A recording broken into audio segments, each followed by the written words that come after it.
ଏବେ ଆମର hot seat କୁ ଆସିଛନ୍ତି ମିଷ୍ଟର ବ୍ଲାଉଜ ବାବା ତଥ୍ୟ ଆସନ୍ତୁ ଡାକିବା ବ୍ଲାଉଜ ବାବା ଷ୍ଟେଜ ବାବା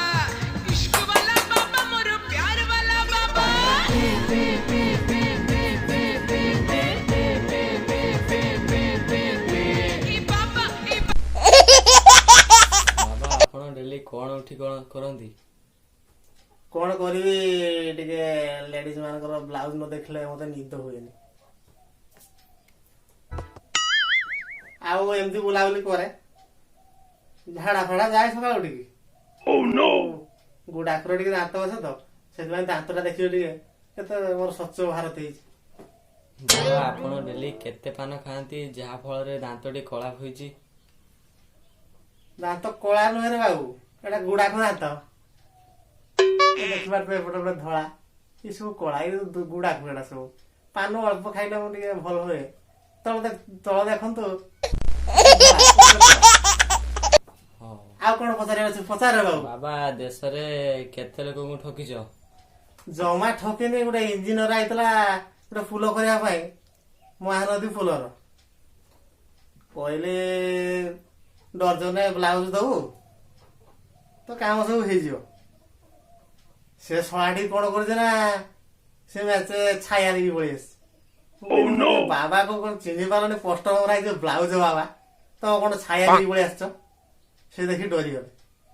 ମୁଁ ଯେ ଏମିତି ତାଙ୍କୁ ହସିଦେଲି ମୋ ଦାନ୍ତ ଦେଖିକି ତାଙ୍କୁ ସେନ୍ସ ଛୁଟିଗଲା ଆଉ ସେଇଥିପାଇଁ ସେଠୁ ଦିନ ପାଖରୁ ମୋ ନାଁ ରହିକି ବ୍ଲାଉଜ ବାବା। ଆଉ କଣ ପଚାରିବୁ ବାବୁ ପଚାରେ। ଆମେ ଶୁଣିଛୁ ନହବା କାମକୁ ଆପଣ କରିଦିଅନ୍ତି। କଣ ହେଲା? ନହବା କାମ ଆପଣ କରିଦିଅନ୍ତି। ହଁ କରିଦିଏ, ଯାହାର କିଛି ନ ହୁଏ ମୁଁ କରିଦିଏ। ଗୋଟେ ରାତି ଆସିଲେ ସବୁ ହେଇଯାନ୍ତି। ଆଉ ଫଳ ଫଳ ଯାହା ଗଛର ଧରେ ତାକୁ ମୁଁ ଧରେଇ ଦିଏ। ଆଉ ଦେଖିପାରୁଛନ୍ତି ସବୁ ଘଷିକି କରିଦିଏ। ଆଉ ବାବୁ ତମର ଟିକେ ଫ୍ୟାନ ଫ୍ୟାନ ନାହିଁ ଏସି ଫେସି ଗୋଟେ ଲଗଉନ, ଏତେ ବଡ ଷ୍ଟୁଡିଓ କରିଛ କଣ ଏଠି କଣ ଚାଲିଛି କଣ ଏଠି? ଆଉ କଣ ପଚାରିବି ବାବୁ ପଚାରେ। ଗୁଡାକୁ ଘଷିବା ପାଇଁ ପଡିବ ମୋର 4ଟା ହେଲାଣି ଟାଇମ। ବାବା ଆପଣ ଯାହାକୁ କୁହନ୍ତି ହେଇଗଲେ। କଣ ହେଇଗଲେ? କଣ ବାବୁ ପଚାରୁଛୁ ଭଲି ପଚାର। ଟାଇମ ହେଲାଣି ଗୁଡାକୁ ବସିବି, ଟାଇମ ହେଲାଣି ପାନ ଦିଟା ଖାଇବି ସେ ରାମବାବୁ ଦୋକାନରେ ନେଇକି। ଆଉ ଦାନ୍ତ ବହୁତ କଷ୍ଟ ହେଲାଣି, ଦାନ୍ତ ମତେ କହୁଛି ଦୋକାନକୁ ଯାଅ ବୋଲି, ମୁଁ କଣ କହୁଛି ନା କଣ?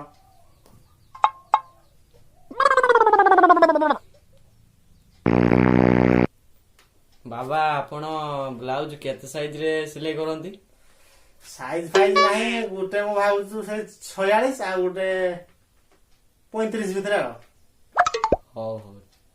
ଆଉ କିନ୍ତୁ ମୋର ଗୋଟେ କଣ୍ଡିସନ ବାବୁ, କାମ ହେଇଗଲେ ମତେ ଡର୍ଜନେ ବ୍ଲାଉଜ ଦରକାର ଛାୟା। କାହିଁକିନା ମୋ ବାବା ପିନ୍ଧନ୍ତି ବ୍ଲାଉଜ, ତାଙ୍କର ଗୋଟେ ସାଇଜ 36 ଆଉ ଗୋଟେ ସାଇଜ 46। ଆପଣଙ୍କର ବ୍ଲାଉଜ ଉପରେ କାହିଁକି ନଜର ଏତ ଆପଣଙ୍କର? କଣ କରିବି, କଣ ହେଇଛି ନା କଥାଟି ଶୁଣିଲେ ଆପଣ ମାନେ ହସିବେ। କାହିଁକି ନା ଆପଣଙ୍କ ଷ୍ଟୁଡିଓରେ କହୁଛି, ଆଉ ଦିନେ ଯାଉଥିଲେ ରାସ୍ତାରେ, ସେ ରାସ୍ତାରେ କଣ ହେଇଛି ନା ଗୋଟେ ପାଗିଲି ଆଣି ତାର ପଡିଥାଏ। ମୁଁ ତାକୁ କହିଲି ଇଏ ମା କଣ ପାଇଁ ଏମିତି ପଡିଛି ରେ? ସେତେବେଳେ ନୂଆ ନୂଆ ମୁଁ ବାବା ବେଶରେ ବୁଲୁଥାଏ, ଠକିକି ବହୁତ ପଇସା ଠକିଛି। ଚାଉଳ ଫାଳ ଆଣେ ତାଙ୍କୁ କହିଦିଏ ଗୋଟେ ଫୁଲ ବାହାରିବ ଦେଖିବ, ଏମିତି କରି ଫୁଲ ବାହାରି ପଡେ।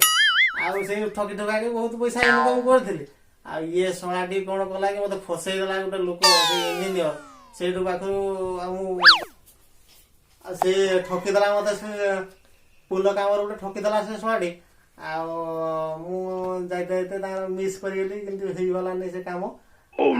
ସେଠି ଟିକେ ଧରା ପଡିଯାଇଥିଲେ, ତାପରେ ମୋର କଳାକାରନାମା ଟିକେ ଆଗକୁ ପଡଦାକୁ ଫାସି ହେଇଥିଲା। ଏମିତି କରି ମୋର ଚାଲିଛି। ଆଉ କଣ ପଚାରିବାର? ବାବା ଆପଣଙ୍କର ବ୍ଲାଉଜ ସିଲେଇବା କରିବାର କିଛି ଆଶା ନା ଆଉ କଣ କିଛି ଅଛି ଆଶା ଆପଣଙ୍କର? ନା ନା, ମୋର ବାବା ଯାହା କୁହନ୍ତି ମୁଁ ସେଇଟା କରେ। ମୋ ବାବା କୁହନ୍ତି ଯେ ଗୋଟେ କାମ ହେଇଗଲେ ମୋ ପାଇଁ 4ଟା ବ୍ଲାଉଜ ଆଣିଦବୁ। ମୁଁ ଆଉ ତୋର ଯାହା କାମ ଆସିବ ଡାକି ଦେଇଛ ମତେ ଏଠି ରେକର୍ଡିଂ କରିବା ପାଇଁ। ନାଇଁ ବାବା ସେମିତି ନୁହେଁ, ଫ୍ୟାନରେ ଗରମ ହଉଛି ନା, ସେ ଫ୍ୟାନରେ ଲଗେଇଯାଅ। ଆଉ କଣ ବାବୁ ପ୍ରଶ୍ନ ଅଛି ପଚାର। ବାବା ଆପଣ ବ୍ଲାଉଜ ପିନ୍ଧିବେ ନା ମୁଁ ଖାଲି ଦେହରେ ବୁଲୁଛି, ଭଲ ଲାଗୁନି। ବାବା ଆପଣଙ୍କର ଯୋଉ ଚୁରୁକିଟା ବନ୍ଧା ହେଇଛି ବାବାଙ୍କର ତ ଜଟ ବନ୍ଧା ଯାଏ ମଥାରେ ଆପଣଙ୍କର କାଇଁ ଚୁରୁକି ବନ୍ଧା ହେଇଛି? କାହିଁକି ନା ଇଏ ବହୁତ ଗରମ ହଉଛି। ଏବେ ବି ଗରମ ହଉଛି, ମୁଁ ଜଟ ଟିକେ ହାତ ମାରିଦେଲେ ମୋତେ ବହୁତ ଶାନ୍ତି ଲାଗେ। ସେଥିପାଇଁ ମୁଁ ଜଟ ହେଲେ ଝାଳ ବହିବ। ଚୁଡ଼ିଟା ବସିଲେ ସାମାନ୍ୟ ଗୋଟେ ରବରଟେ ଆଣିଲି, ଗୋଟେ ଚମଡ଼ା ରବର ଆଣିଲି, ଟିକେ ଗୋଡ଼େଇ ଦେଲେ ବହୁତ ଥଣ୍ଡା ଲାଗିବ ଏସି। ଆଉ ତମର ତ ଏଠି କିଛି ନାହିଁ ନା, ଆଉ କଣ କରିବି କୁହ? ଆଉ କଣ ପଚାରିବାର ବସିଗଲା ଦାନ୍ତ ଟିକେ। ଆପଣଙ୍କର ଦାନ୍ତଟା କାହିଁ କଳା ପଡିଯାଇଛି ତାର କାରଣଟା କୁହ କାହିଁକି? ସେଇ ଭଳିଆ କହିଲି, ପ୍ରଥମ ପ୍ରଶ୍ନ ତମେ ପଚାରିଥିଲ, ମୁଁ ଭାବୁ ତମକୁ ସେଇ ଉତ୍ତରଟେ ଦେଇଥିଲି।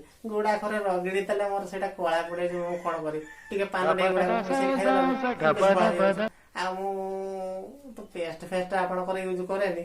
ମୁଁ ଚୁଲିର ଯେଗୁଡାକ ଜାଳ ହେଇଥାଏ, ଆଉ ମୁଁ ସେଇ ଜାଳ ଗୁଡାକ ଆଣି ଘଷି, ଯୋଉ ଗୋବର ଯୋଉ ଗାଈ ଗୁହ ଯୋଉଟା କୁହନ୍ତି ଗାଈ ଝାଡାଟା, ସେଇଟା ଜାଳ ହେଇସାରିଲା ପରେ ମୁଁ ସେଇଟା ଟିକେ ଘଷି ଦିଏ ତ ମୋ ଦାନ୍ତଟା ସେଇଥିପାଇଁ ପରିଷ୍କାର। ଭଳିଆ ହେଇଛି। ଏଇ ଦାନ୍ତରେ ଜାଣିନାହାନ୍ତି, ଏଇ ଦାନ୍ତରେ ମୁଁ କାମୁଡି ଦେବି ରକ୍ତ ମାଂସ ବାହାରିବ, କିନ୍ତୁ ତମ ଦାନ୍ତ କାମୁଡି ଦେଲେ ମୋ ହାତ ଦନ୍ତ ଭାଙ୍ଗିଯିବ ତମର। ଏଇ ଦାନ୍ତ ଫେମସ ନା। ପଚାର। ଟାଇମ ବି ହେଲାଣି ଯେ, କିନ୍ତୁ ତମର ଏଇ ଟାଇମ ଷ୍ଟୁଡିଓକୁ ମୁଁ ଆସିନଥିଲା, ପ୍ରଥମ ଥର ପାଇଁ ଆସିଛି। ସେଥିପାଇଁ ବହୁତ ମତେ ଖୁସି ଲାଗୁଛି। ଆଉ ବହୁତ ଗରମ ହଟ ମତେ କଲାଣି ଯେ, କିନ୍ତୁ ସେଥିପାଇଁ ମତେ ଖରାପ ଲାଗେନି। କାହିଁକି ନା ମୁଁ ପ୍ରଥମ ଥର ପାଇଁ ଆସିଛି ତମର ଷ୍ଟୁଡିଓକୁ। ଆଉ ମୁଁ ଜାଣିଛି ନା କଣ ଏଠି ଏତେ ଗରମ କି ଥଣ୍ଡା, ତମେ ଗୋଟେ ଆଙ୍କୁଡ଼ି ଧରିଛ, ମତେ ସେଟା ବି ଆହୁରି ଭଲ ଲାଗୁଛି। କିନ୍ତୁ ପଚାରିବାଟା ଶୈଳୀଟା ଟିକେ କମ ହେଇଗଲା ବୋଧେ ମୁଁ ଭାବୁଛି। କାହିଁକି ନା ଜଟ, ଚୁଟି, ନାକ ଏଗୁଡ଼ା ସବୁ ପଚାରୁଛନ୍ତି, ଭଲ ଲାଗୁନି, ଲାଜ ଲାଗୁଛି ଟିକେ। ଆଉ କଣ କହିବ କୁହ?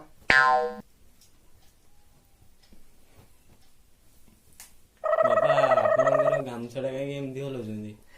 ଏମିତି ହେଲେ ଯେ ମୁଁ ମୋର 32 ଆଉ ଏପଟେ ମୋର 46, କାହିଁକି ନା ମୋର ବ୍ଲାଉଜ ସାଇଜ 36 ଆଉ 46, ସେଥିପାଇଁ ମୁଁ ଏକାଥରେ ହଲେଇ ଦେଲେ ମୋର 2ଟା ବାହାରି ଆସିବ, ସେଥିପାଇଁ ମୁଁ ଗୋଟେ ହଲଉଛି।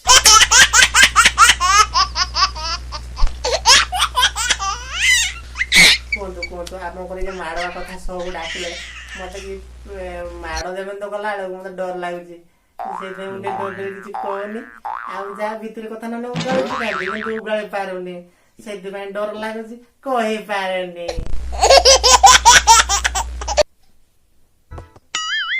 ବାବା ଆପଣ ଯେ ଏମିତି କାହିଁ କଥା ହଉଛନ୍ତି, ମାନେ ଆପଣଙ୍କ ଭଏସ ଟା ସୋ କ୍ୟୁଟ ଭଳିଆ ଲାଗୁଛି, କାହିଁକି? କଣ କରିବି, ମୁଁ ତ ସେଇ ବ୍ଲାଉଜ ରେ ମୋ ଦିନ ବିତୁଛି ନା, ମୁଁ କଣ କରିବି? ସେ କ୍ୟୁଟ ଜିନିଷ ପାଇଁ ମୁଁ ଆଜି ବହୁତ ପାଗଳ, ସେଥିପାଇଁ ମୋ ନାଁ ଦିଆଯାଇଛି ବ୍ଲାଉଜ ବାବା। ହଁ ବାବା, ସେଥିପାଇଁ ତମ ଭଏସ ଟା ସୋ କ୍ୟୁଟ ଭଳିଆ ଲାଗୁଛି। ଆଉ ଗଞ୍ଜେଇ ଫଞ୍ଜେଇ ଟାଣନ୍ତି କି ବାବା? ନାଇଁ ଗଞ୍ଜେଇ ଫଞ୍ଜେଇ ମୁଁ ଟାଣି ପାଇ ଦ୍ୱାରା ତାକୁ ସେ ଜିନିଷରେ କିଛି ୟୁଜ କରେନି, ଖାଲି ପାନ ପୁଡିଆ ଟିକେ ଚାଲେ। କାହିଁକି ନା ମୁଁ ବଡ ବଡ କାମରେ ଯାଏ, କାହାର ସାଧ ଫାଧ ତେଲ ପକେଇତେ ଯାଏନି, ହାଟ କ୍ରମକୁ ଯାଏ ନା, ଗୋଟେ ଆଙ୍ଗୁଳି ବିକିଦେଲେ ମତେ 1,00,000 ଟଙ୍କା ମିଳିଯାଏ। ସବୁ ବିକିତେ ଯାଆନ୍ତି, ସେଟା କଣ କୁହନ୍ତି କି ସଲ ପକେଇ ଦିଅନ୍ତି, ଜମା ପକାଇନି। ମୁଁ ବାଟରୁ ନେଇକି ଯାଏ, ତାକୁ ମନା କରିଦିଏ ଫୋନ କରି ବଳିଆରେ 1,00,000 ଟଙ୍କା ମୁଁ ଦେବି। କାହିଁକି ନା ଗୋଟେ ବୁଢିଆକୁ ଦେଲେ ସେ ଭଲ କାମ କରେ, ସେଇଟା ସେ ମତେ କୁହେ ମୁଁ 1,00,000 ଟଙ୍କା ଦେଇକି ବିକିବି। କଣ ପାଇଁ ତୁ ସେଠିକି ଯିବୁ ଏ କାମ କରିବା ପାଇଁ? ଆଉ ବାବା ଆପଣ ଗୁଣ୍ଡି ପାନ ଖାଆନ୍ତି କି ନା? ନା ସେ ଭାଇ ଛାଡ ଜୁହାର, ସେ ସବୁ ଜିନିଷ ମୋର ଚାଲେନି। ମୁଁ ଯାହା ବ୍ଲାଉଜ ଉପରେ ଲେଖିକି କରେ। ବାବା ଆଜି ଆମ କାର୍ଯ୍ୟକ୍ରମକୁ ମାଡୁଆ କଥା କାର୍ଯ୍ୟକ୍ରମ ଆସିଥିବାରୁ ବହୁତ ବହୁତ ଧନ୍ୟବାଦ। ଆଉ ଆପଣଙ୍କ ପାଇଁ ଛୋଟ ଉପହାରଟେ ଅଛି। କଣ ସେଇଟା? 2ଟା ଜିରୋ ମଝିରେ ଗାର। ଫାଟି ଯାବରେ 35 ଇଏ 36।